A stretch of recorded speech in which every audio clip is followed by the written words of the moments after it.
自己都有啊，行下，即係行下，突然間飛咗啲嘢落嚟，都有，經常都試過。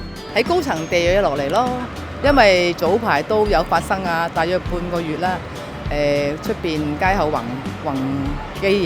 宏基7仔樓上啊，立正斑馬線嗰度高空雜物。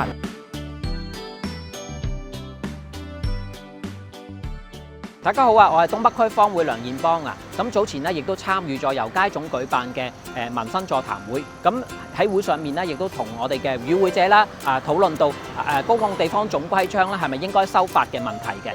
咁其實相關嘅規章咧，自04年啦施行到而家咧，已經係超過咗20年㗎啦。咁喺從社會治理角度嚟講啦，相關嘅法規咧，其實已經係有滯後㗎啦。因為當中嘅條文裏邊咧，將我哋嘅高空雜物啊、亂拋垃圾啊、狗隻隨處便溺啊，都將佢劃一嘅罰款為600蚊嘅。咁我哋睇翻咧上述嘅行為啦，對我哋嘅社會咧造成嘅危害係唔同嘅。咁好似高空雜物對我哋嘅人身安全啦係有好重大嘅危害。咁如果淨係罰款600蚊咧，個阻嚇力度係嚴重不足嘅。咁所以未來咧，我哋都建議咧係應該高空雜物咧從刑事化嘅角度去考量咧係咪修法嘅。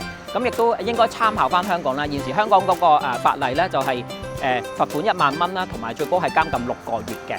咁另外咧，我哋亦都注意到，我哋而家澳門嘅現時對高空雜物嘅一個守法嘅工作係存在困難嘅。咁用傳統嘅一啲嘅手段啦，我哋靠警察去走訪啊，或者靠我哋嘅一啲嘅證人啦，提供翻嗰個證據，咁都係即係檢舉嗰個力度咧就唔係好足夠。咁係咪應該係好似參考翻香港會用一啲嘅 AI 或者係固定嘅鏡頭去到監測翻我哋一啲嘅黑點咧，去到進行咗呢個嘅高空雜物嘅搜證嘅工作咧？咁當然啦，我哋主要係亦都要平衡翻個私隱情況嘅，因為我哋一般嘅天眼咧都唔會射入屋入邊嘅。咁所以如果你係要做呢啲嘅搜證嘅工作咧，可能係要我哋嘅一啲嘅受害者報案啊，或者係應我哋管理機關邀請啦，做呢啲嘅搜證嘅工作。咁未來咧，我哋希望咧政府係要密切關注翻我哋高空雜物嘅嗰個修法同埋搜證嘅工作嘅。